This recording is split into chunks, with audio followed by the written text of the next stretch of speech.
Assalamualaikum warahmatullahi wabarakatuh. Selamat pagi anak-anak. Bagaimana kabarnya hari ini? Semoga kita semua selalu diberi nikmat sehat ya, dan tetap jaga kesehatan.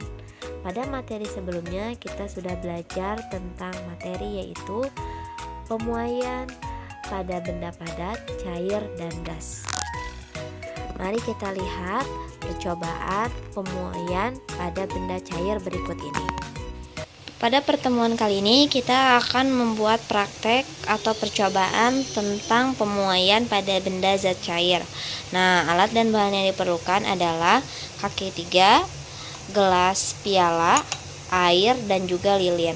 Pertama-tama kita simpan dulu gelas piala di atas kaki 3, lalu kita masukkan air.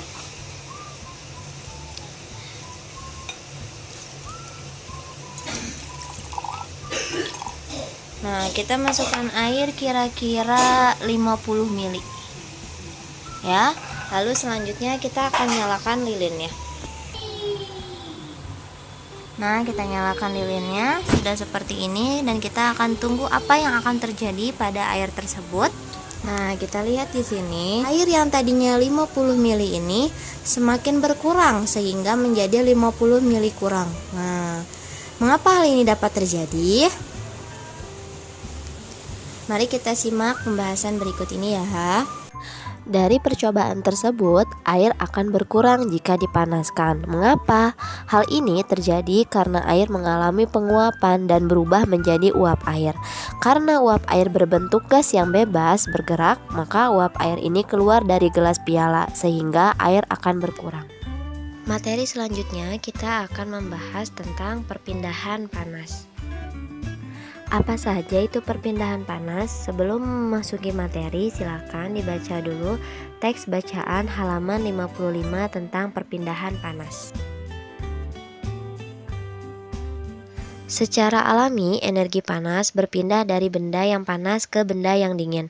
Perpindahan panas terjadi melalui 3 cara, yaitu melalui konduksi hantaran, konveksi aliran, dan radiasi pancaran. Kali ini kita akan mempelajari tentang konduksi atau perpindahan melalui hantaran.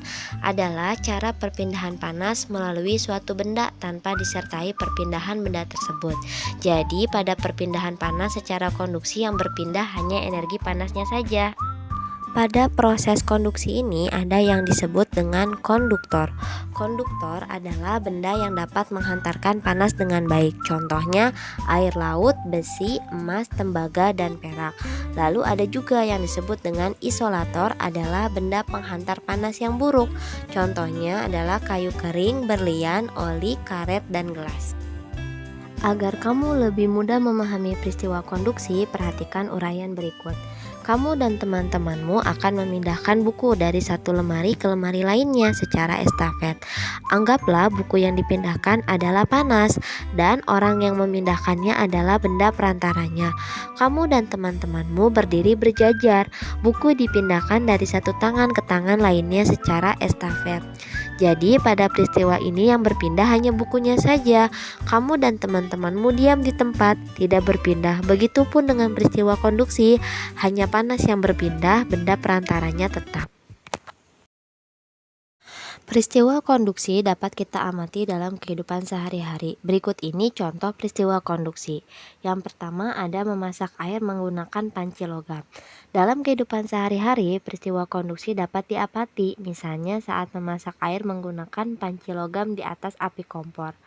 Aliran panas dari api akan merambat dalam logam. Logam akan meneruskan panas yang diterimanya kepada air. Logam merupakan konduktor panas yang baik sehingga panas dari api akan cepat dihantarkan dan menyebabkan air segera mendidih. Yang kedua, membuat kopi atau minuman panas. Cobalah kamu membuat kopi atau minuman panas, lalu celupkan sendok untuk mengaduk minuman tersebut. Biarkan beberapa menit, maka sendok tersebut menjadi panas. Panas dari air akan berpindah ke seluruh bagian sendok. Agar kalian lebih memahami peristiwa konduksi, mari kita lakukan percobaan berikut ini. Kita akan melakukan percobaan untuk mengamati proses konduksi. Alat-alat dan bahan yang dibutuhkan ada lilin, korek api, sendok sebagai benda penghantar panasnya, dan juga mentega. Yang pertama kita nyalakan dulu lilinnya, lalu kita masukkan mentega di atas sendok. Dan setelah itu kita simpan sendok yang berisi mentega ini di atas lilin.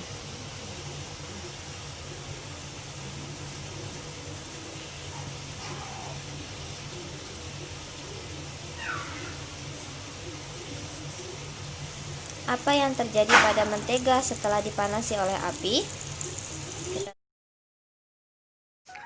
Apa yang terjadi pada mentega? Mengapa terjadi hal itu? Apa kesimpulan yang bisa diambil dari kegiatan percobaan yang telah dilakukan tadi?